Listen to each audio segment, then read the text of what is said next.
dia a todos e a todas. Eu vou dar prosseguimento então a essa primeira etapa, né, do segundo módulo já de seminário de tese 1, né, que trata propriamente da leitura de texto. Eu quero falar rapidamente sobre tipos de materiais auxiliares, tá bom? Menos específicos até o máximo, né, o mais específico que a gente pode pensar. Então, eu acho que a gente sempre, né, começa, todas as vezes que eu começo a dar um curso, eu menciono os dicionários, né, especializados em filosofia, que são dicionários de verbetes, né, de conceitos. Por exemplo, né, um bastante conhecido é o do Nicolas Abaiano, né, que é um dicionário de filosofia com verbetes, né, de conceitos. Dicionário muito importante para quem começa, né? Eu sempre falo para os alunos: olha, se você está fazendo um estudo de um conceito e você pretende publicar e esse seu texto não consegue ser melhor do que o verbete do Abaiano ou do Ferrater Mora, é porque você não devia publicar, né? Existe um outro tipo de dicionário também que ajuda bastante, né, que introduz a gente na filosofia a partir dos autores, que é esse aqui, por exemplo, do Denis Huysmans, né, que é um dicionário de filósofos, né, claro.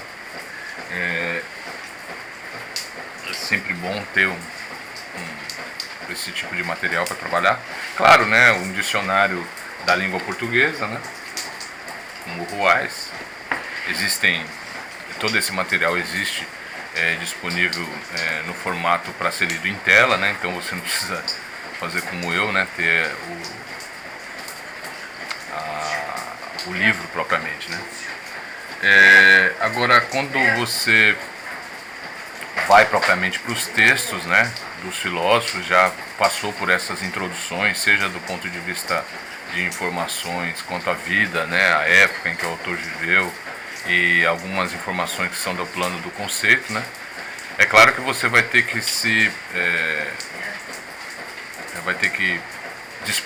ter disponível para você as obras, né, desses autores, né? E isso também já oferece alguma dificuldade. No nosso caso, como a gente vai começar lendo o texto do Locke, vocês, claro, devem ter alguma versão, né, do texto do Locke dos Pensadores, né? Existem muitas edições, né? E essa edição já cria um problema, e esse problema é interessante para a gente pensar como ter uma tradução e saber que tradução você trabalha, que edição você tem, é importante. Os ensaios do Locke que aparecem aqui nessa tradução dos Pensadores não é adequado para nós trabalharmos, e nele não está o capítulo 27 do livro 2. Então, uma das perguntas que eu fiz lá, né, sobre quanto a que textos você vai ler, como é que você vai trabalhar os textos, era justamente essa. Então veja, essa é uma edição que não vai ajudar vocês, porque não contém esse texto do Locke. Aí vocês procurem as explicações, né, os motivos porque ela não está lá, tá bom? Isso aí é um problema de cada pesquisador, dos pesquisadores que vão trabalhar com Locke. Então, claro, né, diante disso, né, dessa constatação que você não tem, você vai ter que sair à procura de outras edições. Existe uma outra tradução que saiu pelo Fundo Econômico, né, um ensaio sobre o entendimento humano. Aí você vai dizer: ah, mas ela está em espanhol, né? Existe também, claro, a da Kalush Gulbenkian, né, que não é difícil de encontrar. Talvez vocês encontrem, inclusive, em PDF, né, na internet, tá bom? E agora saiu recentemente a tradução do Pimenta, né, ensaio sobre o entendimento humano, pela Martins Fontes. Então essas duas, né, a do Fundo Econômico e a da Martins Fontes, contém o texto que a gente vai ler, que é o capítulo 27 do livro 2. E claro, né, no caso do Leibniz, a coisa é mais tranquila, né? Os textos que grande parte dos textos que a gente vai ler estão aqui, olha. Essa já é uma outra edição dos Pensadores também, tá vendo? Esse aqui é o volume que contém alguns textos do Newton, né, que está na capa, e do Leibniz, né, como Discurso de Metafísica, Monadologia, né? e outros, né? E essa aqui, tá certo? Que aí é o Leibniz que está na capa, né? Os Pensadores, que é toda dedicada aos novos ensaios, tá bom? Então, nesse caso, a gente pode usar a edição dos Pensadores, tá bom? Então, já diante, né, desse material, né, material básico, né, você já sabe manusear um dicionário, aí você, claro, vai poder começar a pensar em outros tipos de trabalho que pode auxiliar a leitura, né? Existem trabalhos mais direcionados ao filósofo ou a algum tema, né?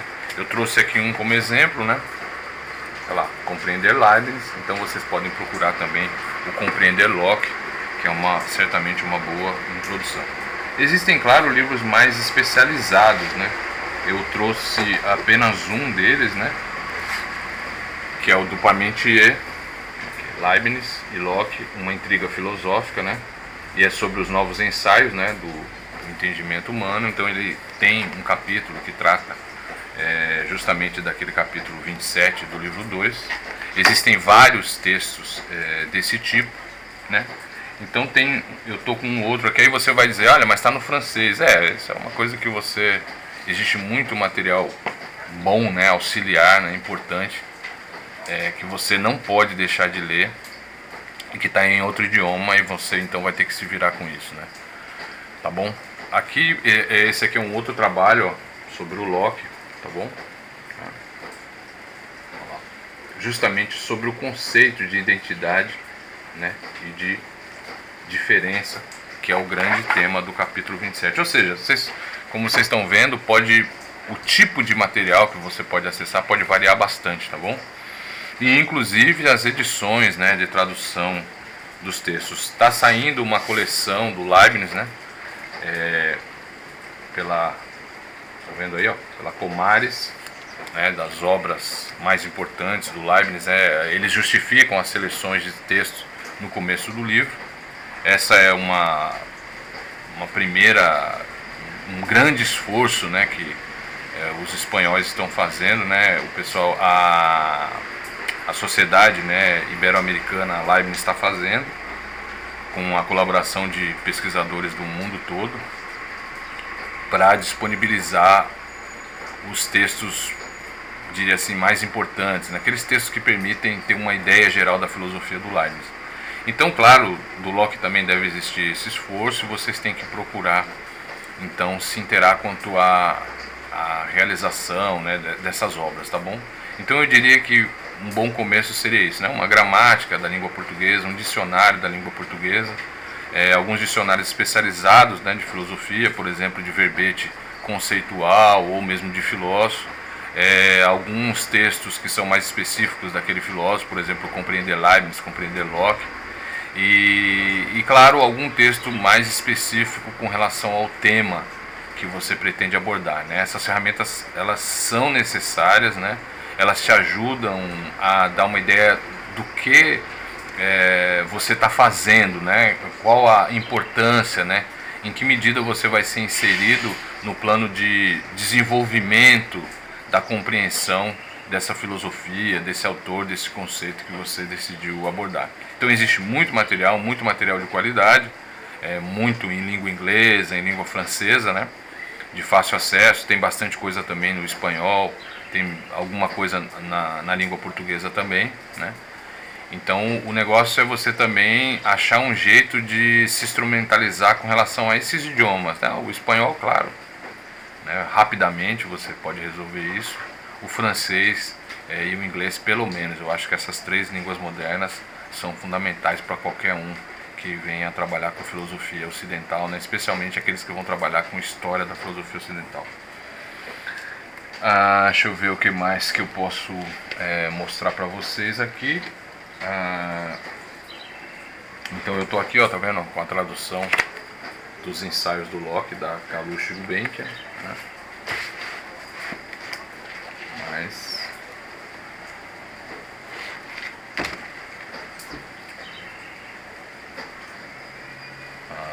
e sim, também estou com uma tradução aqui que integra essa coleção, né, de obras do Leibniz.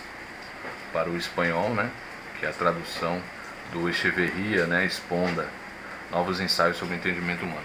Veja, ter várias traduções de um texto é bom porque você sempre tem disponível ali aquele aparato técnico, né, de introdução e de notas, né. Quanto mais traduções você tiver, né, geralmente, né, isso ajuda bastante no trabalho. Eu tenho uma tradução aqui da monadologia, inclusive, que eu gosto bastante, né, que é uma tradução bilíngue para o espanhol, né, da Virginia Naughton, né. Então ela saiu na Argentina, né, uma das vezes que eu estive na Argentina, eu pude adquirir essa obra. O nome da editora é Quadrata, tá bom? Então é interessante porque é uma edição bilíngue. A autora faz uma leitura heideggeriana do Leibniz. Eu tenho algumas críticas, mas eu acho que a tradução está muito boa, até porque ela é bilíngue, tá bom? Então acho que essa discussão preliminar sobre o material é mais ou menos isso, né? Vocês pensem um pouquinho nos tipos de materiais que eu estou elencando aqui, né? Como traduções, comentários, artigos, né? Teses, e claro, né? Quanto mais recente também, né? Melhor. Esse é o ponto de partida, né?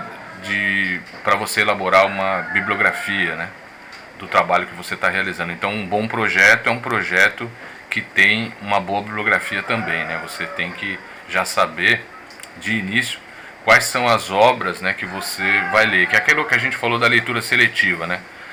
Um mestrado de 2 anos e um doutorado de 4 anos não permite mais você fazer de fato leitura seletiva. A gente não tem mais tempo de fazer leitura seletiva, ou seja, de ler várias obras e diante dessas várias obras então escolher quais são aquelas mais fundamentais. Na verdade, o que a gente faz é já ter alguma seleção, né? A gente já fez a seleção de determinadas obras e a gente então em 2 anos ou em 4 passa a ler esses textos já, tá certo? Ora, onde vocês vão saber da pertinência dessas obras na frequentação de grupos, né? Eu tenho pelo menos 3 grupos funcionando regularmente na UF, e nesses grupos então, ali antes de começar o mestrado ou antes de começar o doutorado, nós fazemos então de fato leitura seletiva, né? Então nós lemos várias obras e depois é que sabemos se essas obras são fundamentais para aquele problema ou para aqueles problemas que a gente decidiu abordar ali no grupo, né? E é isso então que orienta a bibliografia dos alunos que já vão para o mestrado ou vão para o doutorado. Geralmente a gente faz isso durante 1 ano, né? Então os alunos frequentam o grupo pelo menos 1 ano e depois desse 1 ano eles já têm então essa lista, né? Às vezes funciona como uma iniciação científica, mas na maioria das vezes não, tá bom? Então é isso. Eu espero que vocês tenham entendido, né? Então o que significa fazer uma seleção do material, né? O material apoio para você investigar então o filósofo. Então daqui a pouquinho eu volto e a gente já começa com a leitura do texto do Leibniz. Eu quero fazer uma conversa prévia com vocês sobre o problema, né? O que a gente pode entender como formulação do problema no caso do Leibniz, tá bom? Até já então.